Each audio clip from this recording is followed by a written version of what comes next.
4 years ago in the USA, hip-hop artist DMX died from a drug overdose. His path to fame was extremely difficult. He came close to an undignified death many times, and record labels long refused to work with him, considering him unreliable, unstable, and simply too aggressive. Ironically, it was the aggression that permeated the artist's hits that made him famous worldwide. In this episode, we'll tell you about the lesser-known criminal side of the rapper's life, his difficult road to success, and reminisce about DMX's iconic tracks. Well, let's get started.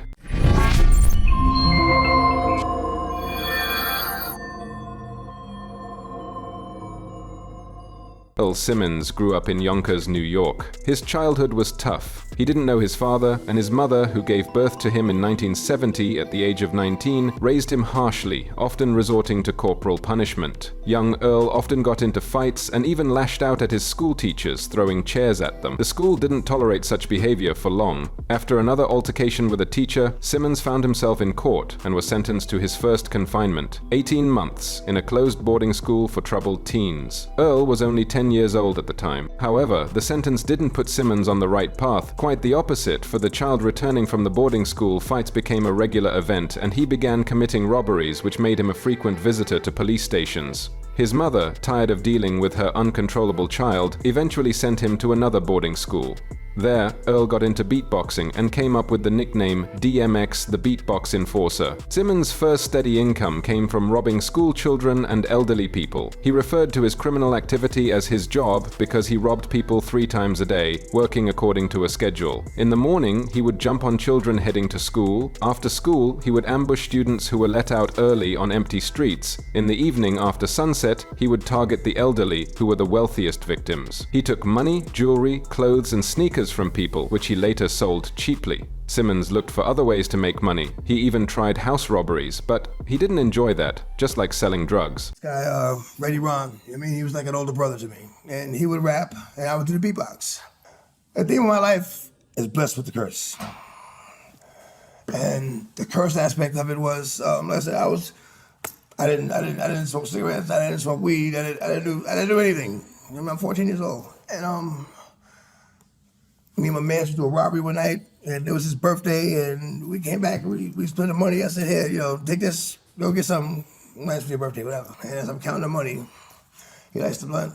I hit the blunt, and I'm like, I was no longer focused on the money.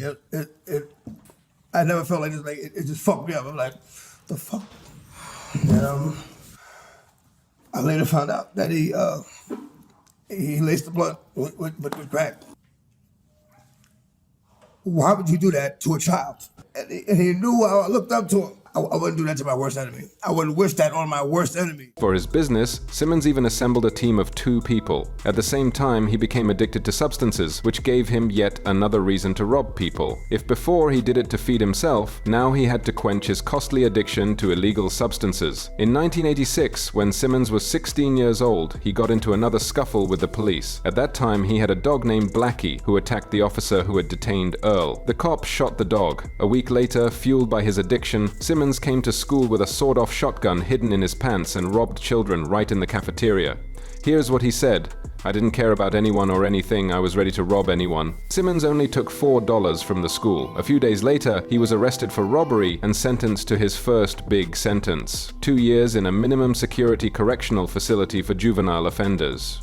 He didn't stay there long. Just a couple of weeks after the sentence, he escaped with another guy after beating up a guard. The fugitives fled through the forests. The prison staff released dogs on their trail, one of which caught up with Simmons. He kicked the dog to death. Simmons wasn't free for long. His own mother betrayed him when she found out he had returned home and was staying with his grandmother. Simmons would never forgive her for this betrayal. His new place of confinement was a high-security prison. There were bars, fences with barbed wire, and staff carrying firearms. There, Simmons finally resigned to the fact that he would spend the next 2 years in prison, decided to try his hand at rap and become famous. He abandoned beatboxing as an unviable hobby and renamed himself from DMX the Beatbox Enforcer to DMX the Great. After his release in 1988, Simmons didn't abandon his criminal life but shifted from petty theft to car theft. At the same time, he called it a hobby. Earl, who had never driven before, learned how to drive. Car theft even brought Simmons his first kind of fame when the cops caught him in a stolen stolen car in the ghetto, he started shouting about police brutality, quickly gathering a crowd of disgruntled locals who demanded that the police release the guy. A teenager from Yonkers caused a riot, the local newspaper later wrote about the incident. Such levels of violence were familiar to the rapper. Listen to his story about his childhood.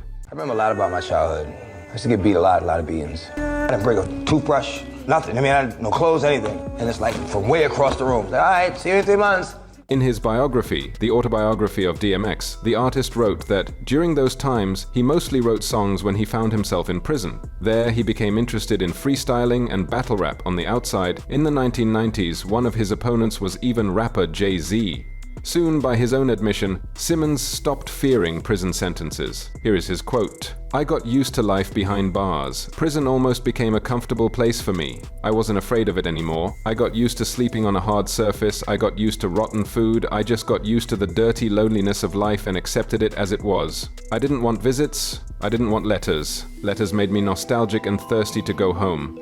After being released from prison again, Simmons started recording his own mixtapes, selling them on the streets. In 1991, he made his first demos, and a year later, he was signed to the Rough House label. However, the debut track Born Loser, recorded there, fully living up to its title, didn't become a hit, and the collaboration with Rough House didn't work out for DMX. However, the debut track Born Loser, recorded there, fully living up to its title, didn't become a hit, and the collaboration with Rough House didn't work out for DMX. Times are hard in the ghetto. I still pour a living, eating turkey-flavored annihilators for things. Other labels didn't show interest in the up-and-coming artist. Some didn't like Simmons' rough voice, while others considered the rapper too aggressive, unreliable, and simply non-liquid. Meanwhile, Earl continued his life of crime. He had to feed himself and feed his addiction to substances. The latter led him to rob the home of his own manager, who had taken in the homeless rapper Criminal. After the failed attempt to launch his rap career, Simmons moved to Baltimore, Maryland for several years, where he started dealing drugs, working for his friends from the Rough Riders group, brothers Woa and Darren Dinos, who would later become DMX's new managers. Here are Simmons' memories, his quote,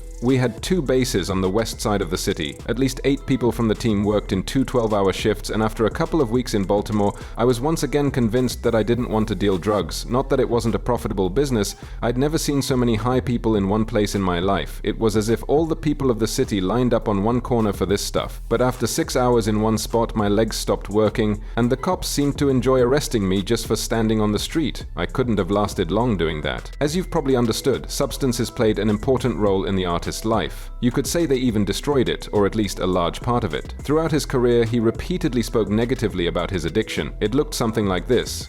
Well, controversial music artist DMX says drug addiction was something that drew him in, trapped him, and had a hold on him for a long, long time. Take a look. I was introduced to my first drug when I was about 8. Family member gave me some weed. Here, hit this side, and they're laughing, and you associate drugs with a good time. Crack was introduced to me when I was maybe 14. It was kind of slid, like, hey, I smoke this weed. And I just knew that, something wasn't right. Found out later that, he had put some coke in the blood. That's where it started. I was 14 years old. He created a monster. He planted a seed that needed to be watered. It was something that drew me in and trapped me and just had a hold on me for a long, long time. I mean, clearly, it got worse because of my addictive nature. DMX, by his own admission, soon stopped dealing drugs and began living in Baltimore on very small handouts from Wah and Darren, fully dedicating himself to rap. It was then in particular that his compositions Coming From, Let Me Fly, and EX Is Coming were born.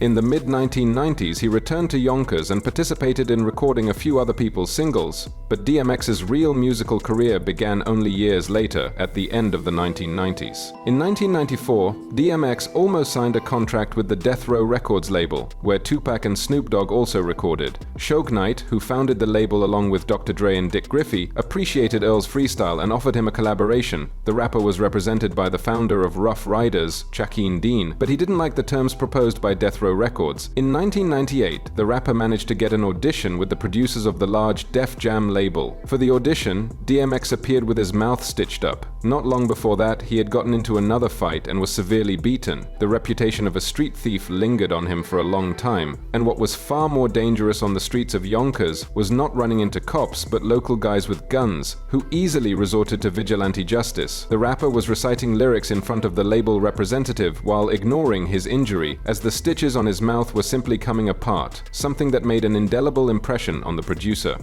DMX finally got the green light to release a single on a major label. His debut was the track Get At Me Dog, which came from one of Simmons' freestyles. On this track, he imitated a dog's bark and growl for the first time, something that would later become DMX's signature ad-lib in most of his hits.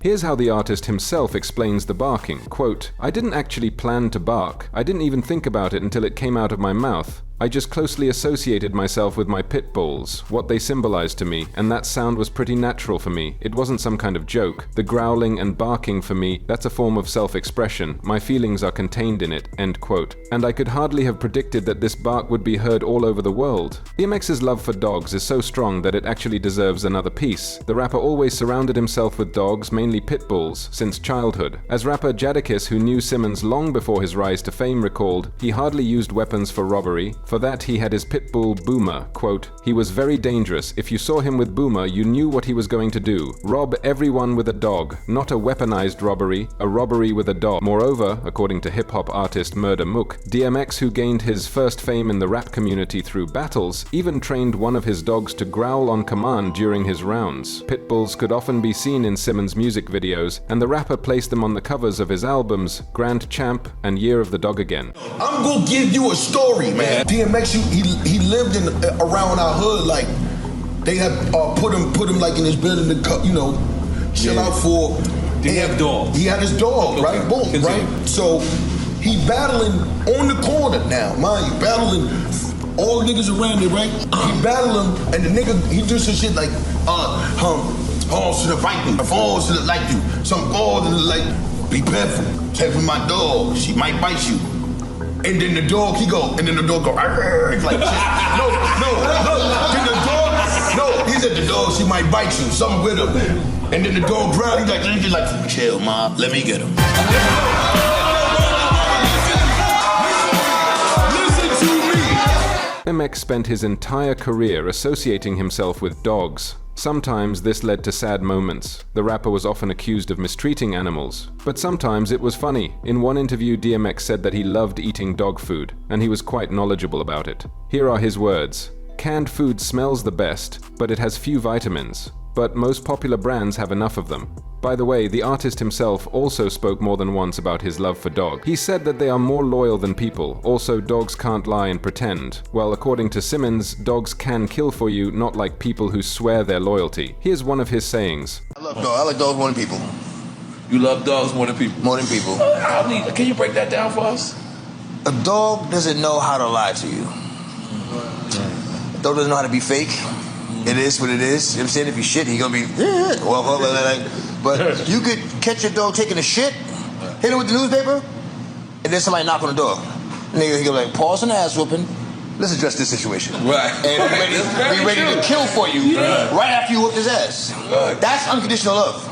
Unconditional love, yo. The artist was known on the street not only for his exploits, but also for the battles he participated in. One of them led to a lifelong feud between DMX and Jay-Z, which lasted their whole careers. Before both artists became stars under the Def Jam label, they clashed in a legendary battle in a pool hall in the Bronx. Finding a recording of this event is impossible, as Rough Riders CEO Joaquin Dean ordered everyone present to turn off their cameras. "It was cool," recalled Ski Bates in an interview in 2011. Here are his words. "At that point, I had never heard of him before. I didn't know who this guy was, but when I heard him rap live, I thought, this guy is really dope. He was really good. The battle was great. Jay did his thing. DMX did his thing. You could tell that people on DMX's side respected Jay, and people on Jay's side respected DMX. It was mutual recognition. Okay, both of these guys are incredible." Thanks to a mutual friend, Irv Gotti, Jay-Z and DMX became friends and started collaborating. However, in a 2011 interview with Vibe magazine, DMX told Mikey Fresh that their relationship soured after Jay-Z was made president of Def Jam. You used to be my dog, you was in my left titty. You know, scream, ride or die, I thought you would die with me.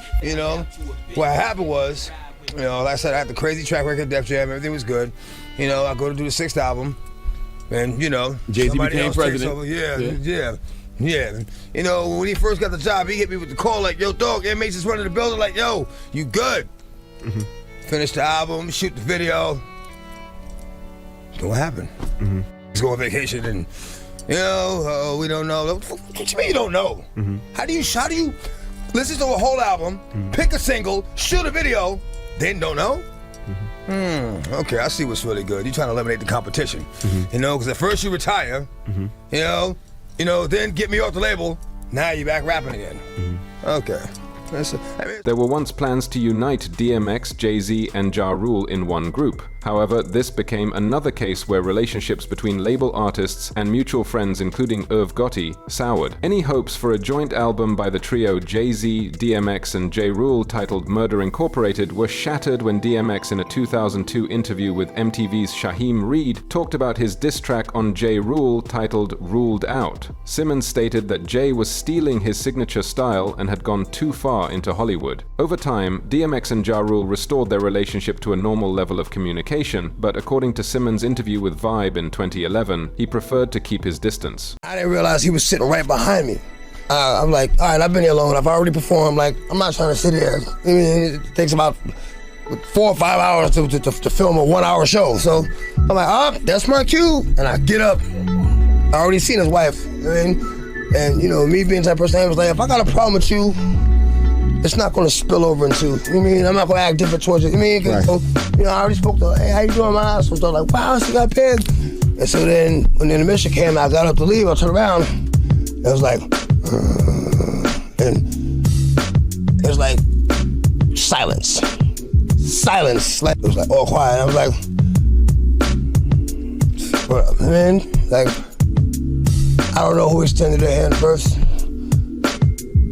but it was mutual. Although DMX considered the track Get At Me Dog meaningless and even senseless, the single quickly became a hit and exploded across the United States. Riding on the wave of success, Simmons immediately began working on his debut album, which he decided to call It's Dark and Hell Is Hot. On this album, the rapper tried to pour out everything that had been bothering him for 27 years of life. It included not only numerous scenes of violence, of which Simmons was either a witness or participant, but also reflection on his battle with inner demons, the thirst to sin, greed, and overwhelming pain. And this is coming from a hardcore gangster who seemed to care most about his reputation. 1, 2, 1, 2, come through, run through, gun who? Oh, you don't know what the gun do? In the same year, DMX made his acting debut in the crime drama Belly, which also featured hip-hop artists Nas and Method Man. This marked the beginning of a relatively fruitful career for the rapper in cinema. Later, he appeared in films such as Romeo Must Die, Exit Wounds, Never Die Alone, and Cradle to the Grave. The album It's Dark and Hell Is Hot was released by Def Jam in 1998 and reached the #1 spot on the Billboard 200 chart. The next 3 DMX albums, released from 1998 to 2001, also topped this chart. The second release, Flesh of My Flesh, Blood of My Blood, was released in the same year as It's Dark and Hell Is Hot. At the same time, the film Belly hit the screens, becoming a cult classic among hip-hop fans. Thus, DMX, who had been trying to achieve fame for over a decade, became the most popular rapper in the world in less than a year. He's dressed up, let him rest up. He ain't going nowhere, no time soon. Remember high noon? What were DMX's main hits? For example, Party Up in Here. Y'all gon' make me act a fool. Up in here, huh? Or the song X Gon Give It to Ya, which sounds like this. X gon' give it to ya.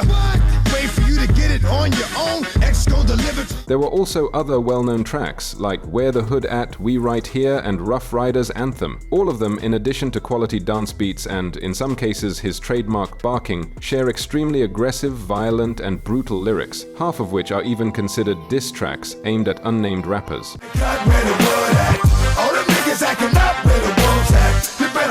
DMX himself explained in an interview with GQ that such songs are necessary for people. Here's the quote: "Sometimes people want to feel worse. They don't always want to be happy. And there should be a song for every mood to help you with that. So you can just drive to it and feel however you want to feel. Who wants to always be happy? You're constantly being used. No one takes you seriously. You're always cheerful. To hell with all of you." Here's another interesting quote from the rapper. "Like you give me a beat that people can dance to, and I make a track under it that assholes can use to beat someone up. Great combo." If you take into account Simmons's traumatic childhood experiences, his battle with poverty and addiction, prison, robberies, and deadly dangerous confrontations, then DMX's dark and aggressive songs which glorify gangster street masculinity and pompous yet incredibly sincere posturing probably seem like the most candid rap compositions of that time. The paradox here is more about how DMX's numerous worldwide audience reacted to these songs. They danced to them in clubs, stand-up comedians performed to them on stage, they were used in superhero action films and animated series, played at various celebrations and events. In essence, DMX became one of the most popular and most misunderstood rappers of the 2000s.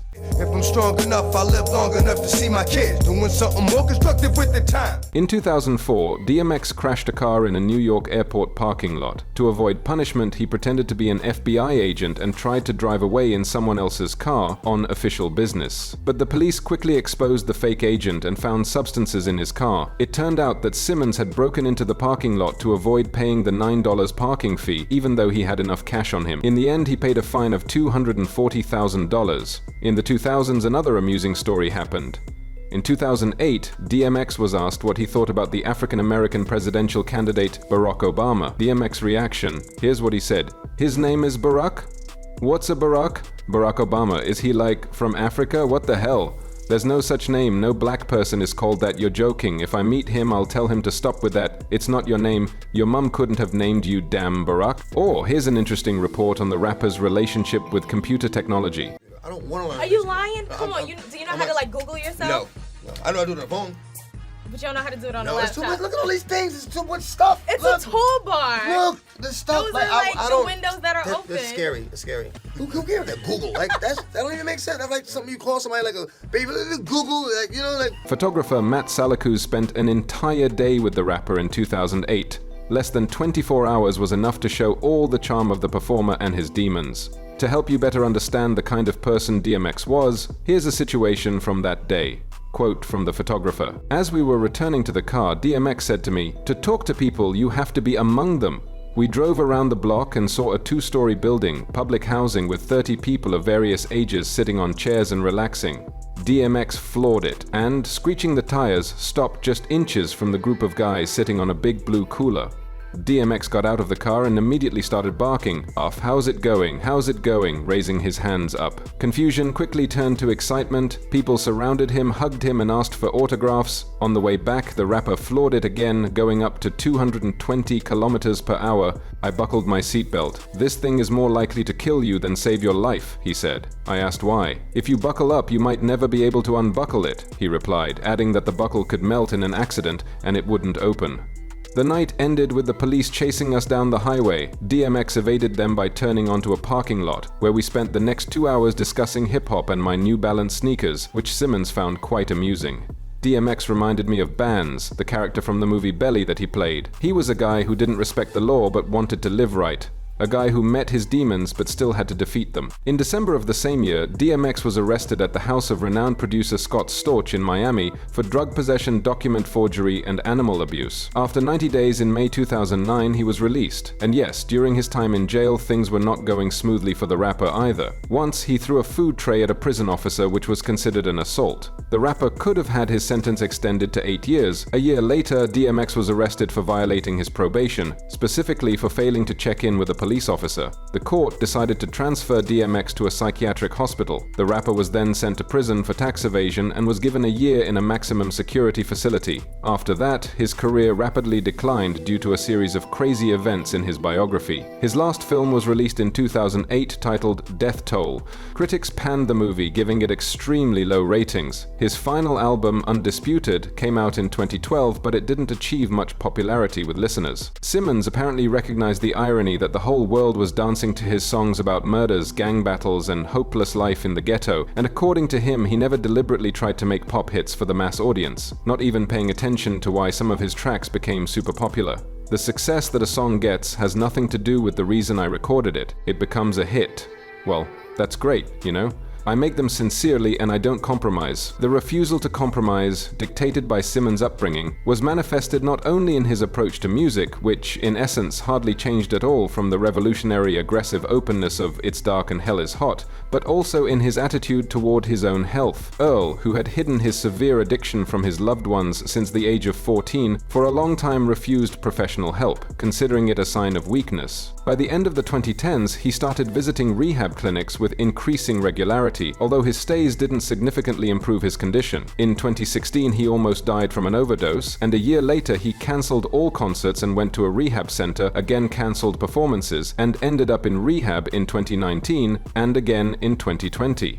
By the way, about rehab, once DMX had to pay $7,500 for rehab services. He didn't like this prospect, so he pretended to be someone else and said his name was Troy Jones. Unfortunately for X, the rehab staff knew they were dealing with the rap star, called the police and charged him with identity theft. However, the rapper's manager had his own version. I just wanted him to get help quickly, and when you say that you're treating DMX people, look at him like he's a star and don't focus on what's going on. We discharged him from the clinic as soon as other patients started to recognize him. Nevertheless, Simmons' condition did not improve over the years. In early April 2021, it became known that Simmons was hospitalized in critical condition after an overdose. He suffered a heart attack and fell into a coma. Doctors revived the artist 3 times and he was put on life support. Sources reported that the rapper was in a vegetative state. On April 6th, DMX's relatives, his fiancée Desiree, ex-wife Tashera, and 4 children, in total Earl had at least 15 direct descendants, as he was married only once but had unconventional ideas about marital fidelity, along with hundreds of fans, gathered outside the hospital in New York for a joint vigil. Simmons passed away in the hospital on April 9, 2021 at the age of 50, bathed in the glory he could only dream of for more than half of his life. That's all from us. What do you think about DMX? Share your thoughts in the comments, hit like and subscribe to the channel. Bye everyone.